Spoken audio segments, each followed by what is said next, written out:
Bismillahirrahmanirrahim. Assalamualaikum warahmatullahi wabarakatuh. Perkenalkan, kami dari kelompok 6 akan mempresentasikan terkait analisis saham pada Bursa Efek Indonesia atau BEI menggunakan Capital Asset Pricing Model atau CAPM. Adapun anggota dari kelompok kami, yang pertama Miftahul Jannah, Mawaddah, Febrianto Akbar, dan Muhammad Gofir Al-Mukarram. Investasi saham di Indonesia, khususnya di Bursa Efek Indonesia atau BEI, melibatkan pertimbangan risiko dan return yang diharapkan. Nah, salah satu model yang digunakan untuk menilai hubungan tersebut adalah menggunakan model Capital Asset Pricing Model atau CAPM, di mana model ini menghubungkan return dengan risiko sistematis. Penelitian sebelumnya menunjukkan bahwa CAPM dapat membantu investor dalam membuat keputusan investasi yang lebih baik. Contohnya, penelitian yang dilakukan oleh Ilham dan Kalima di tahun 2025 mengidentifikasi saham-saham dalam Jakarta Islamic Index 70 sebagai saham efisien atau tidak efisien. Nah, dalam proyek ini bertujuan untuk melakukan analisis serupa pada saham dari berbagai sektor di BEI, seperti sektor konsumer, farmasi, retail, dan perbankan menggunakan model Capital Asset Pricing Model. Baik, selanjutnya jenis dan sumber data. Adapun jenis data yang digunakan yaitu data kuantitatif, di mana data yang digunakan ini merupakan data sekunder yang diperoleh dari data historis, harga penutupan harian mulai dari tanggal 1 April 2024 sampai dengan 30 Maret 2025 melalui website investing.com. Selanjutnya, metode analisis data. Dalam proyek ini kita menggunakan RStudio untuk melakukan analisis data terkait dengan saham yang dianalisis. Nah, yang pertama, kita melakukan pengumpulan data saham dan IHSG pada rentang 1 April 2024 sampai dengan 30 Maret 2025. Kemudian, menghitung return harian untuk saham dan IHSG. Kemudian, mengimpor data dan suku bunga BI rate. Selanjutnya, menghitung beta setiap saham. Dan teman-teman bisa lihat apabila ingin menggunakan rumus secara manual. Selanjutnya, membuat plot regresi antara return saham dan return pasar. Kemudian, menghitung return yang diharapkan atau expected return menggunakan model CAPM. Selanjutnya, membandingkan nilai actual return dengan expected return. Dan yang terakhir yaitu menampilkan perbandingan antara actual return dan expected return dalam bentuk bar plot. Baik, kita melangkah ke hasil analisis. Yang pertama, di sini kita menggunakan saham PT Mayora Indah Tbk. Dan return saham hariannya kita bisa lihat di sini di tabelnya teman-teman. Yang pertama yaitu untuk tanggal 1 bulan 4 tahun 2024, return hariannya atau log returnnya itu adalah 0,00. Kemudian di hari selanjutnya yaitu 0,01586596 dan seterusnya sampai di min 0,0325239192. Kemudian kita menghitung return pasar dengan indeks IHSG. Teman-teman di sini bisa juga lihat nilai-nilai dari return pasar mulai dari 0,000 sampai dengan 0,004467690. Selanjutnya kita menghitung risk free rate atau BI rate. Jadi dalam risk free rate kita bisa menggunakan rumus BI rate tahunan dibagi dengan 252. Untuk BI rate tahunan saya di sini menggunakan 6%. Jadi 0,06 dibagi dengan 252 dan menghasilkan nilai 0,00238810. Kemudian untuk estimasi beta saham. Di sini nilai alfa saham PT Mayora Indah Tbk itu adalah min 0,007175. Kemudian return harian sahamnya itu diperkirakan sebesar min 0,07175% dan nilai P value untuk alpha itu 0,559. Kemudian nilai beta sahamnya itu sebesar 0,4946 dan return harian saham itu diperkirakan hanya naik sekitar 0,4946%. Nah, setelah itu kita menghitung expected return menggunakan capital asset pricing model, dan teman-teman bisa lihat rumus yang digunakan untuk menghitung CAPM itu yaitu ERI sama dengan RF tambah BI dikali ERM kurang RF. Dan setelah menggunakan RStudio di sini kita mendapatkan hasil bahwa return harian expected return harian itu diperoleh sebesar min 0,000910 atau sekitar min 0,0091% per hari. Dan yang terakhir kita melakukan perbandingan expected return CAPM dan return aktual, dan diperoleh bahwa nilai expected return itu lebih rendah dibandingkan dengan actual return, yakni nilai dari expected return itu adalah min 0,0090%, sedangkan untuk aktual harian itu aktual return hariannya itu min 0,0929%, yang berarti dapat disimpulkan bahwa ini adalah overload karena expected return-nya itu lebih rendah dibandingkan dengan actual return-nya. Selanjutnya adalah hasil analisis untuk saham kedua, yaitu saham pada sektor farmasi, yaitu PT Kalbe Farma Tbk. Yang pertama yang dihitung adalah return saham harian. Dalam analisis ini digunakan log return dengan rumus ln waktu ke T dibagi dengan waktu sebelumnya.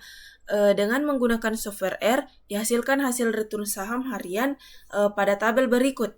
Pada tabel tersebut dapat dilihat bahwa pada tanggal 1 April return harian tercatat 0 karena belum ada perubahan harga. Selanjutnya, harga saham naik 2 hari berturut-turut dengan return positif sebesar 0,68% dan 1,68% pada tanggal 2 dan 3 April.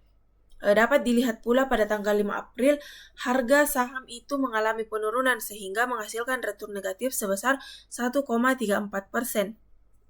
Selanjutnya yaitu menghitung return pasar dengan indeks harga saham gabungan.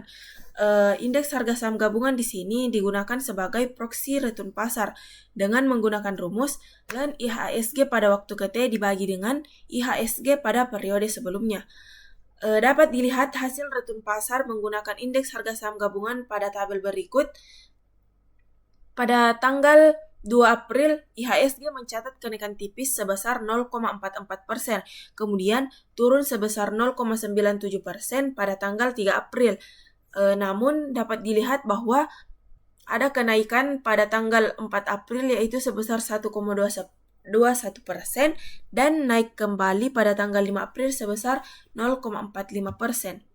Selanjutnya yaitu menghitung risk free rate atau BI rate untuk saham KLBF. Karena return saham sebelumnya dihitung harian, maka BI rate-nya juga dikonversi menjadi risk free rate harian dengan menggunakan rumus BI rate tahunan dibagi dengan 252, di mana BI rate tahunan yang digunakan adalah 6% dan 252 adalah diasumsikan bahwa terdapat 252 hari perdagangan dalam setahun, sehingga menghasilkan risk free rate harian yaitu 6% dibagi 252 sama dengan 0,00023810. Artinya, jika suku bunga bebas risiko tahunan sebesar 6%, maka investor akan memperoleh pengembalian harian sekitar 0,0238%. Selanjutnya adalah estimasi beta saham. Berdasarkan hasil regresi linear antara return saham dan return pasar, diperoleh nilai beta sebesar 0,6569 dan alpha sebesar minus 0,00796. Artinya, jika return IHSG naik 1%, maka return KLBF diperkirakan naik sekitar 0,6569%. Sementara itu, nilai alfa sebesar minus 0,00796 berarti bahwa ketika return pasar bernilai 0, return hariannya diperkirakan turun sebesar 0,0796%. Selanjutnya adalah expected return berdasarkan capital asset pricing model. Dengan menggunakan rumus CAPM, maka dihitung dengan RF tambah BI dikali ERM dikurang RF. Berdasarkan hasil perhitungan menggunakan model CAPM, expected return harian saham diperoleh sebesar minus 0,001985 atau sekitar minus 0,0199% per hari. Hasil negatif ini mencerminkan bahwa selama periode analisis, pasar secara keseluruhan mengalami penurunan, sehingga meskipun saham ini memiliki sensitivitas sedang terhadap pasar, ekspektasi returnnya tetap negatif. Yang keempat adalah perbandingan expected return CAPM dengan return aktual. Berdasarkan perhitungan CAPM dapat dilihat pada tabel bahwa hasil return hariannya yaitu minus 0,0198%, sedangkan return aktualnya tercatat lebih rendah yaitu minus 0,1077%. Karena aktual returnnya lebih buruk dibandingkan dengan expected returnnya, maka saham ini dikategorikan sebagai overvalue, artinya harga sahamnya terlalu tinggi dibandingkan dengan tingkat pengembalian yang wajar menurut model Capital Asset Pricing Model atau CAPM. Selanjutnya adalah hasil analisis untuk saham ketiga yaitu saham pada sektor retail, yaitu PT Ice Hardware Indonesia Tbk. Pada hasil analisis ini sama dengan saham sebelumnya. Yang pertama yang dihitung adalah return saham harian dengan menggunakan logaritma return dengan rumus ln waktu ke T dibagi dengan waktu sebelumnya. Hasil dari return hariannya itu dapat dilihat pada tabel berikut. Dalam tabel tersebut dapat dilihat bahwa pada tanggal 2 April menghasilkan return positif sebesar 4,83%. Dan pada tanggal 3 April harganya tetap sehingga returnnya itu kembali 0. Dan pada tanggal 4 April dapat dilihat bahwa sahamnya itu naik sehingga menghasilkan return harian sebesar 1,04%. Namun pada tanggal 5 April dapat dilihat bahwa harga sahamnya itu turun sehingga menghasilkan return negatif sebesar 1,57% atau minus 0,0156. Selanjutnya adalah menghitung return pasar dengan indeks harga saham gabungan. Hasil dari return pasar dapat dilihat pada tabel berikut. Dalam tabel tersebut dapat dilihat bahwa pada tanggal 2 April indeks naik tipis sebesar 0,44%. Namun, dapat dilihat bahwa pada tanggal 3 April terdapat penurunan sebesar 0,97% yang dapat dilihat pada tabel bahwa pada tanggal 3 April menunjukkan minus 0,0097. Setelah itu, indeks harga saham gabungannya itu kembali naik pada tanggal 4 April dengan return sebesar 1,21% dan naik kembali pada tanggal 5 April sebesar 0,45%. Selanjutnya yaitu menghitung risk free rate atau BI rate untuk saham ACES. Karena return sahamnya itu dihitung harian, maka BI rate-nya juga dihitung harian dengan digunakan BI rate tahunan 6% dan risk free rate-nya itu 252 karena kita mengasumsikan bahwa terdapat 252 hari dalam setahun. Selanjutnya yaitu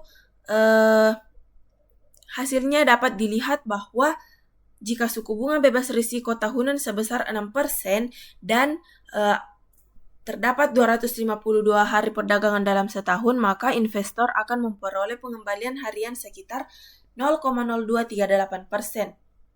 Selanjutnya, estimasi beta saham. Nilai beta saham yang dihasilkan yaitu 0,6285 dan nilai alfanya yaitu minus 0,002258. Nilai beta ini menunjukkan bahwa saham ini memiliki sensitivitas sedang terhadap pergerakan pasar. Sementara itu, karena nilai alfa tidak signifikan secara statistik, maka pengaruhnya dalam menjelaskan return saham dianggap kurang kuat. Selanjutnya yaitu expected return berdasarkan CAPM. di sini dihasilkan berdasarkan perhitungan model CAPM, expected return harian saham dihasilkan itu sebesar minus 0,0001795 atau sekitar minus 0,01795% per harinya. Nilai ini mencerminkan bahwa selama periode analisis, kondisi pasar secara umum mengalami penurunan. Yang keempat yaitu perbandingan expected return dengan return aktual. Berdasarkan perbandingan antara expected return dan return aktual dapat dilihat pada tabel berikut, yaitu dapat dilihat bahwa nilai expected return-nya berdasarkan CAPM sebesar minus 0,01795%, sedangkan return aktualnya minus 0,2527%. Ini dapat dilihat bahwa nilai return aktual lebih kecil dari nilai expected return berdasarkan CAPM, maka kesimpulannya adalah overvalue, artinya harga sahamnya terlalu tinggi dibandingkan dengan tingkat pengembalian yang wajar menurut model CAPM. Selanjutnya adalah hasil analisis dari saham PT Bank BTPN Syariah Tbk. Yang pertama, return saham. Return saham harian. Dalam analisis ini digunakan log return karena sifatnya lebih stabil dan cocok untuk analisis keuangan.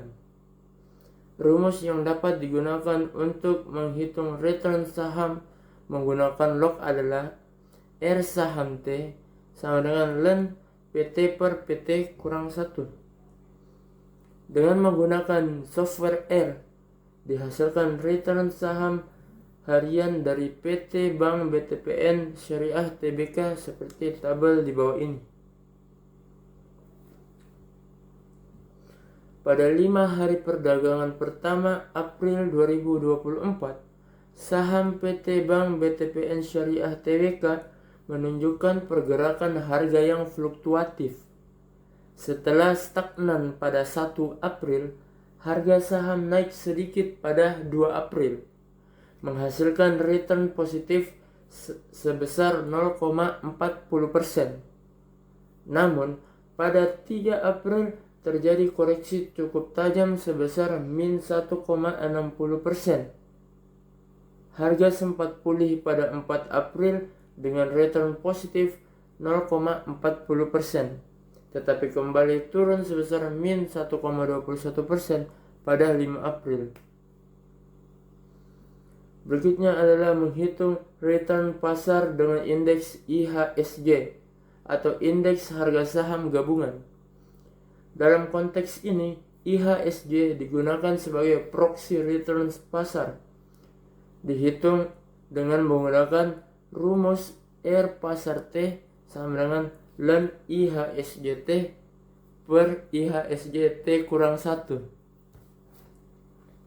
Dengan menggunakan software R, dihasilkan return pasar dari PT Bank BTPN Syariah Tbk seperti pada tabel di bawah ini.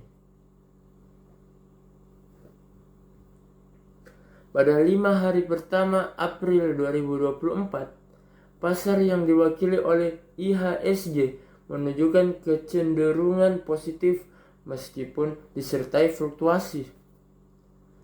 Return pasar tercatat 0 pada 1 April, lalu naik 0,44% pada 2 April. Pada 3 April terjadi koreksi sebesar min 0,97%. Namun, pasar pulih pada 4 April dengan kenaikan 1,21% dan terus naik 0,45% pada 5 April. Secara keseluruhan, pergerakan IHSG selama periode ini mencerminkan sentimen pasar yang cukup optimis, meskipun sempat diwarnai penurunan di tengah minggu. Berikutnya adalah risk free rate BI rate untuk saham BTPS. Karena return saham BTPS dihitung harian, maka BI rate juga dikonversi menjadi risk free rate harian menggunakan rumus risk free rate harian sama dengan BI rate tahunan per 252, di mana BI rate tahunannya adalah 6%, maka risk free rate harian yaitu 6% per 252 atau 0,06 per 252, maka menghasilkan risk free rate harian sebesar 0,00023810. Jika suku bunga bebas risiko tahunan sebesar 6%, maka investor memperoleh pengembalian harian sekitar 0,0238% jika diasumsikan ada 252 hari perdagangan dalam setahun. Berikutnya adalah estimasi beta saham.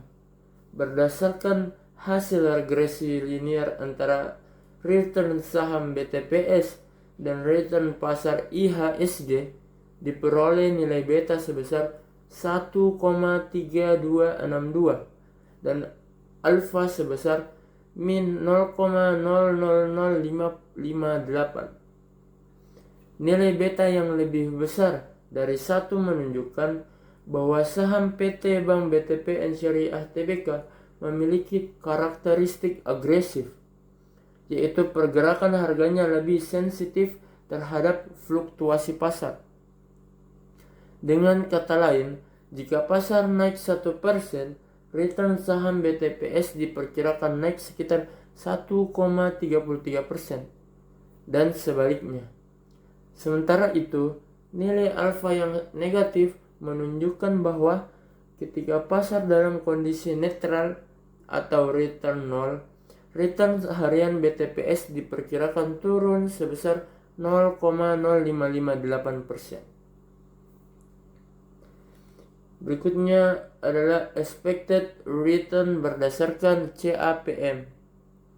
Expected return saham PT Bank BTPN Syariah Tbk berdasarkan model CAPM dapat dihitung menggunakan rumus ERI sama dengan RF ditambah beta I dikali ERM dikurang RF.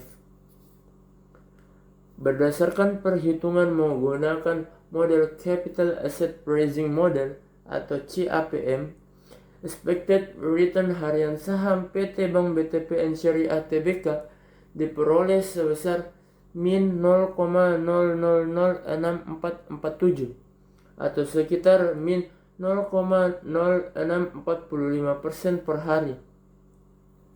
Perhitungan ini didasarkan pada risk free rate harian sebesar 0,0002402, beta saham BTPS sebesar 1,3262 dan rata-rata return pasar IHSG sebesar 0,004276.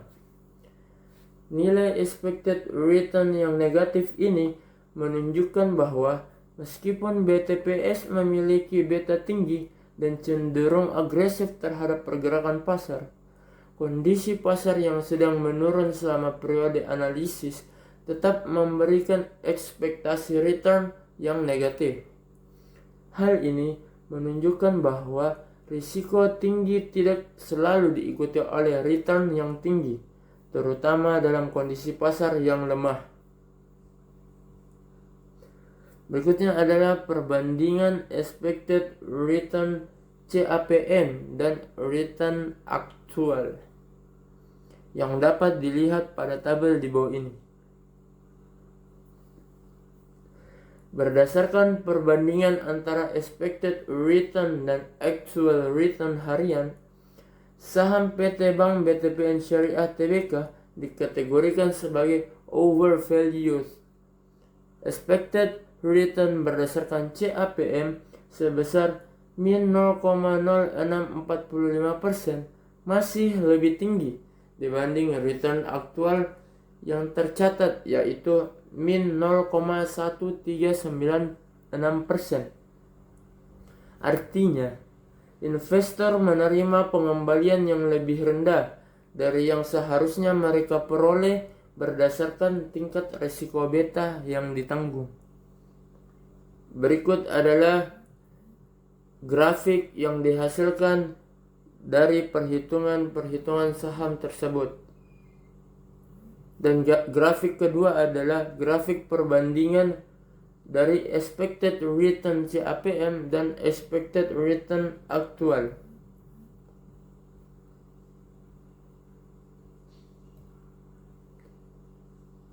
Berikutnya kesimpulan. Berdasarkan grafik yang diperoleh menunjukkan bahwa CAPM tidak bekerja dengan baik untuk saham-saham yang dianalisis. Hal tersebut dilihat dari terjadinya perbedaan yang signifikan antara nilai expected return dan actual return, di mana nilai expected return secara konsisten lebih rendah dibanding actual return. Actual return secara konsisten jauh lebih tinggi dibandingkan expected return yang menunjukkan adanya alfa negatif yang signifikan. Hal tersebut mengindikasikan bahwa saham-saham tersebut bekerja buruk dari yang telah diprediksi oleh CAPM.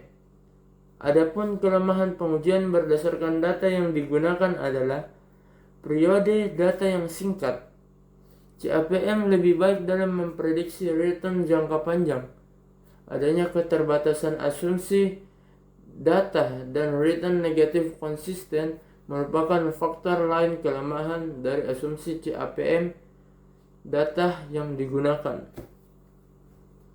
Presentasi dari kelompok kami mengenai analisis saham pada Bursa Efek Indonesia atau BEI menggunakan Capital Asset Pricing Model atau CAPM. Semoga apa yang disampaikan dapat menjadi pembelajaran bagi kita semua. Sekian, wassalamualaikum warahmatullahi wabarakatuh.